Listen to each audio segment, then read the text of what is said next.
by objective archaeological information. Wow, mouthful, right? But the thing that I love about this quote is this man devoted himself to learning so much, and his conclusion was, no, the Bible is pretty sound. It deals with itself, and it doesn't contradict itself.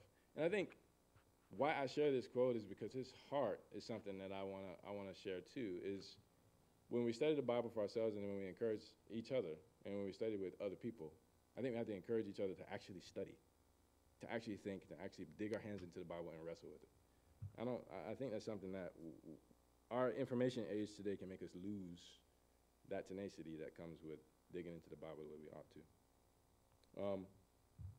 So when you think about that, pretty challenging stuff. So let's look at some of these principles when it comes to studying. So again, is the New Testament reliable?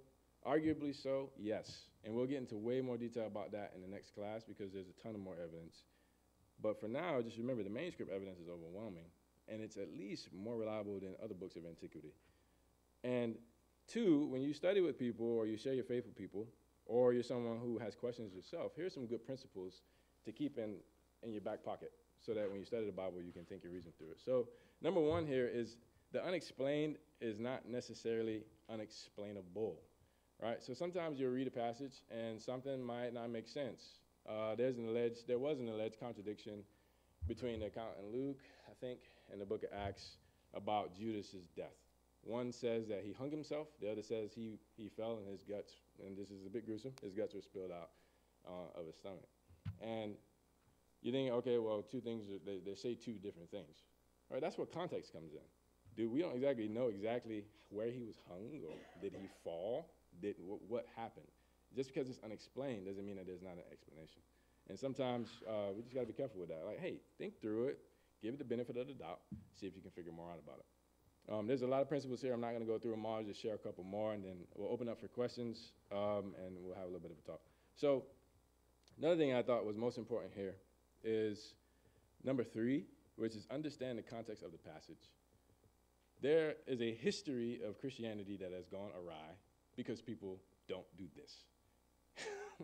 Okay? It's sad.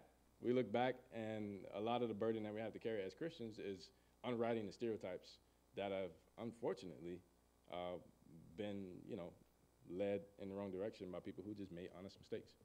And we're going to make honest mistakes. We're not going to be perfect. But one of the things we can do our best with is, hey, let me try and understand the context of the passage before I draw a conclusion. For example, a lot of people feel worried about Ephesians 5 when it says, wives, submit to your husbands. Woo, right? And people have misused that, right?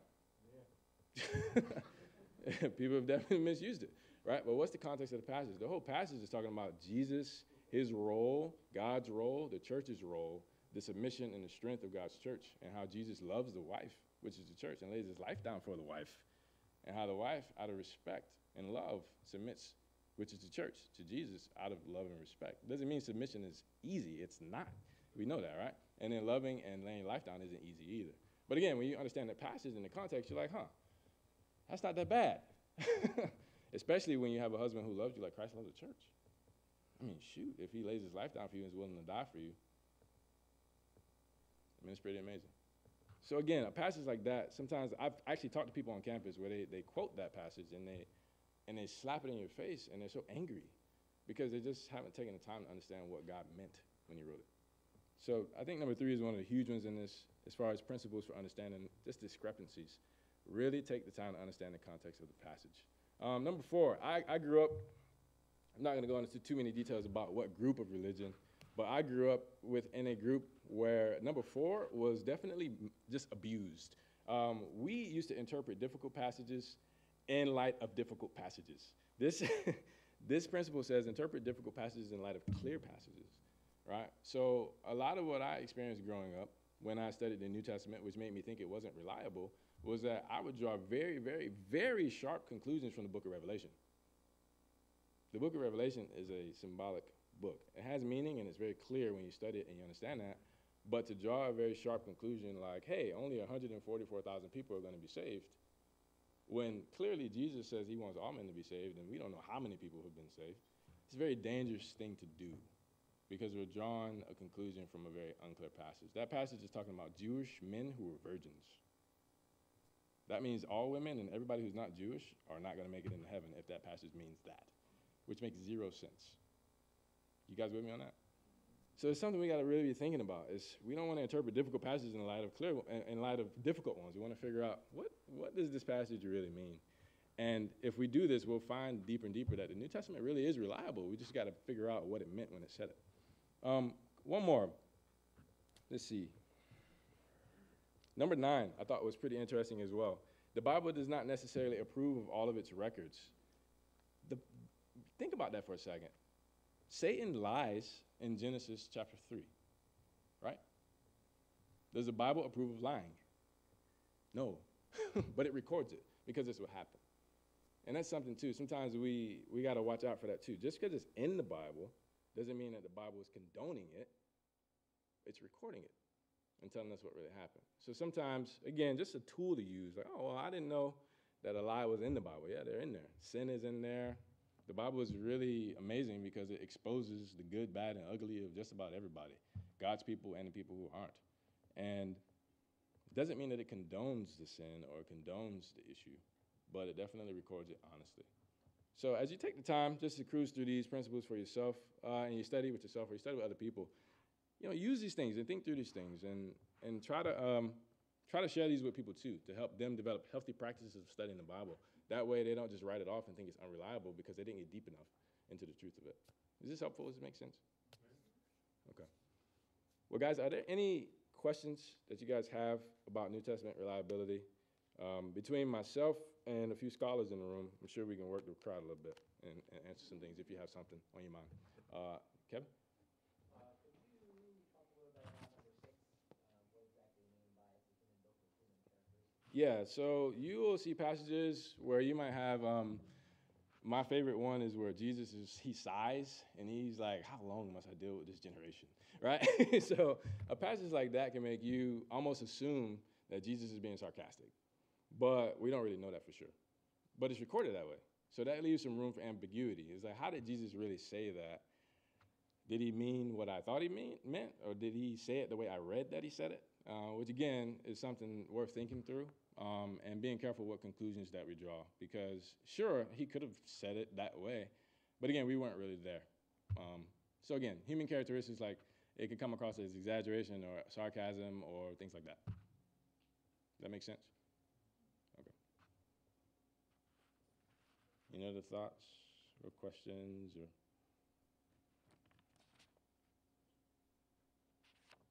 Perfect class, huh? Oh, there we go. Not perfect. It'll never be perfect.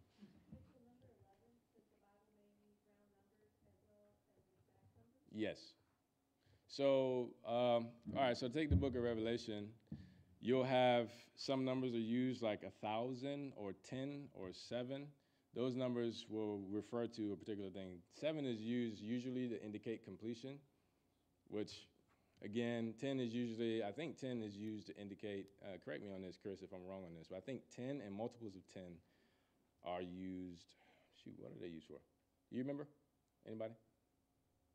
7, I know, is used for completion. 10, I think, is used for, anyway. 10 is complete. Okay. And okay, so sorry about that. 10 is complete, and multiples of 10 are complete, like 1,000 years, or the Lord will love for 1,000 generations. Sometimes the language is used like that, where you have whole numbers or you have numbers that are rounded like that. And then sometimes you have just exact numbers. Like if you read about Noah, like how long he lived or when he started building the ark, it might say like the 3rd month. It just goes down into like mega detail. And you're like, was that a Tuesday or Wednesday? You just start wondering about it. So yeah, sometimes the numbers are used differently, but especially with apocalyptic writing is something to look into. Make sure you understand why the numbers are being used and what they're meaning. So like, for example, the 144,000 that I mentioned earlier is multiples of 12.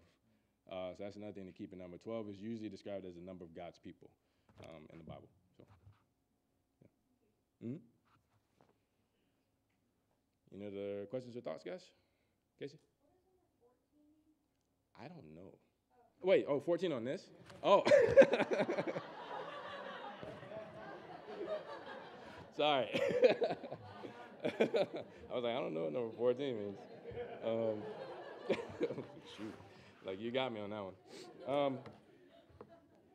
Yeah, so, I mean, basically, I can't think of an example off the top of my head, but you may see a passage in the New Testament. I'm trying to think of one that's a very general statement. What it says here is general statements don't necessarily mean universal promises. Yeah. Well, yeah, that's a heavy topic. Yeah, but sometimes you'll have just a blanket statement written by the author to the intended audience, or maybe depending on what book you're in. But you want to make sure, again, that you understand the context and why you said it. I guess one just came to mind. Actually, John 15 is a pretty good one.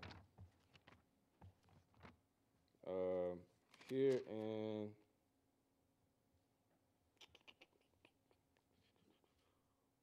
verse, where does he tell them that they're clean? Oh yeah, 15, John 15:3. You are already clean because of the word I've spoken to you. Very general statement. He's talking to the apostles, and he uses the word clean, which indicates like ritual, like ceremonially clean, like fit for worship. But that's a general statement, but he's talking to them. That doesn't necessarily mean that, oh, well, we're clean because he spoke to us. Does that make sense? We know that there's things that we need to do in order to be made fit for worshiping God today. Is that helpful?